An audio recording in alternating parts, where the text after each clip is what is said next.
नमस्कार। मृत्यु, क्या सच में मृत्यु से पहले यमराज चिट्ठियां भेजता है? क्या आपको आई अभी तक कोई चिट्ठी? एक चतुर व्यक्ति को काल से बहुत डर लगता था और वह सोचता था कि मेरी किसी भी क्षण मृत्यु हो सकती है। वह क्या करे? एक दिन उसे चतुराई सूझी और काल को ही अपना मित्र बना लिया। उसने अपने मित्र काल से कहा, मित्र, तुम किसी को भी नहीं छोड़ते हो, किसी दिन मुझे भी गाल में धर लोगे। काल ने कहा, यह मृत्यु लोक है, जो आया है उसे मरना ही है। सृष्टि का यह शाश्वत नियम है, इसलिए मैं मजबूर हूँ। पर तुम मित्र हो, इसलिए मैं जितनी रियायत कर सकता हूँ करूँगा ही। मुझसे क्या आशा रखते हो? साफ साफ कहो।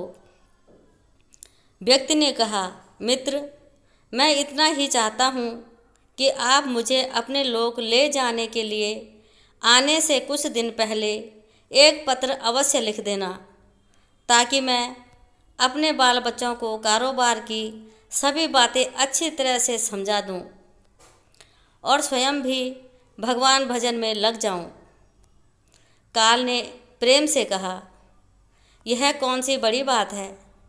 मैं एक नहीं आपको 4 पत्र भेज दूंगा।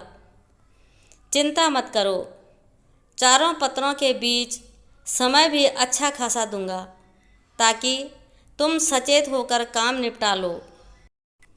वह व्यक्ति बड़ा ही प्रसन्न हुआ। सोचने लगा कि आज से मेरे मन से काल का भय भी निकल गया। मैं जाने से पूर्व अपने सभी कार्य पूर्ण करके जाऊंगा, तो देवता भी मेरा स्वागत करेंगे। दिन बीतते गए, आखिर मृत्यु की घड़ी आ पहुंची। काल अपने दूतों सहित उसके समीप आकर बोला, मित्र, अब समय पूरा हुआ, मेरे साथ चलिए। मैं सत्यता और दृढ़तापूर्वक अपने स्वामी की आज्ञा का पालन करते हुए एक क्षण भी तुम्हें और यहाँ नहीं छोड़ूंगा। उस व्यक्ति के माथे पर बल पड़ गए, भ्रिकुटी तन गई और कहने लगा, धिक्कार है तुम्हारे जैसे मित्रों पर। मेरे साथ विश्वासघात करते हुए तुम्हें लज्जा नहीं आती? तुमने मुझे वचन दिया था कि आने से पहले पत्र लिखूंगा, परंतु तुम तो बिना किसी सूचना के अचानक दूतों सहित मेरे ऊपर चढ़ आए। मित्रता तो दूर रही, तुमने अपने वचनों को भी नहीं निभाया। काल हंसा और बोला, मित्र, इतना झूठ तो ना बोलो। मैंने आपको एक नहीं 4 पत्र भेजे, आपने एक भी उत्तर नहीं दिया। उस व्यक्ति ने चौंक कर पूछा, कौन से पत्र? कोई प्रमाण है? मुझे पत्र प्राप्त होने की कोई डाक रसीद आपके पास है तो दिखाओ। काल ने कहा, मित्र, घबराओ नहीं, मेरे 4 पत्र इस समय आपके पास मौजूद हैं। मेरा पहला पत्र आपके सिर पर चढ़कर बोला, आपके काले सुंदर बाल उन्हें सफ़ेद कर दिया और यह भी कहा कि सावधान हो जाओ, जो करना है कर डालो। बनावटी रंग लगाकर आपने अपने बालों को फिर से काला कर लिया और पुनः जवान बनने के सपनों में खो गए। आज तक मेरे श्वेत अक्षर आपके सिर पर लिखे हुए हैं। कुछ दिन बाद मैंने दूसरा पत्र आपके नेत्रों के प्रति भेजा। नेत्रों की ज्योति मंद होने लगी, फिर भी आँखों पर मोटे शीशे चढ़ाकर आप जगत को देखने का प्रयत्न करने लगे।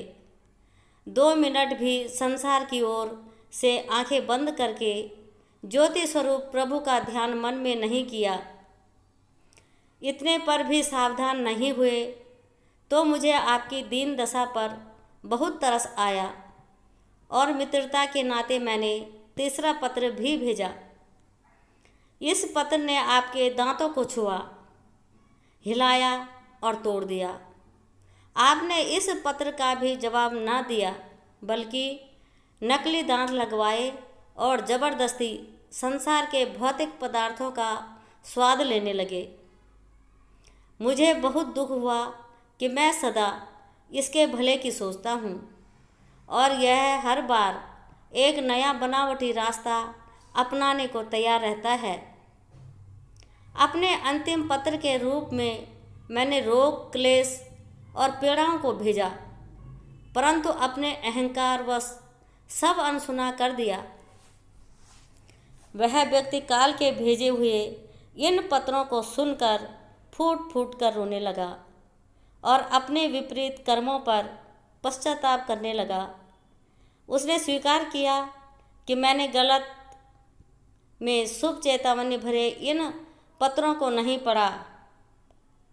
मैं सदा यही सोचता रहा कि कल से भगवान का भजन करूँगा, अपनी कमाई अच्छे शुभ कार्यों में लगाऊंगा, पर वह कल कभी नहीं आया।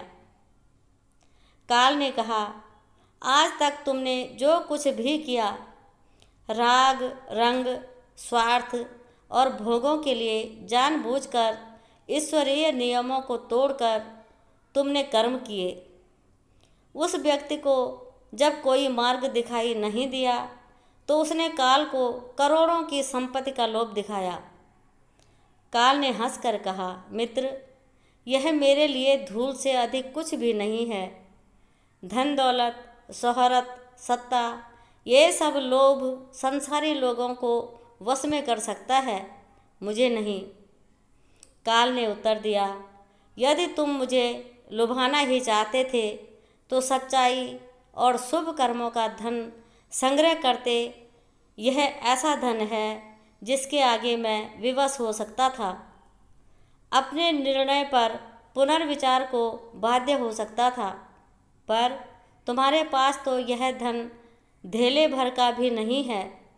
तुम्हारे ये सारे रुपए पैसे, जमीन जायदाद, तिजोरी में जमा धन संपत्ति सब यहीं छूट जाएगा। मेरे साथ तुम भी उसी प्रकार निर्वस्त्र जाओगे जैसे कोई भिखारी की आत्मा जाती है।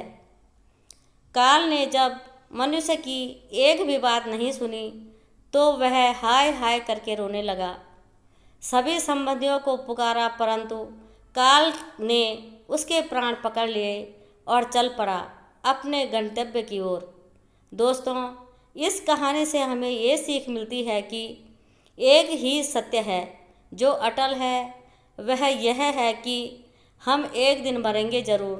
हम जीवन में कितनी दौलत जमा करेंगे, कितनी शोहरत पाएंगे, कैसी संतान होगी, यह सब अनिश्चित होता है, समय के गर्भ में छुपा होता है, परंतु हम मरेंगे एक दिन। बस यही एक बात जन्म के साथ ही तय हो जाती है।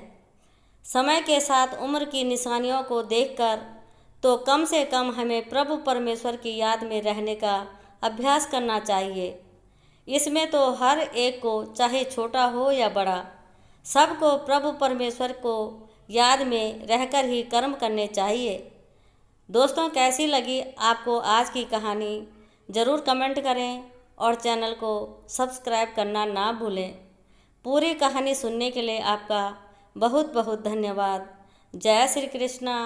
हर हर महादेव।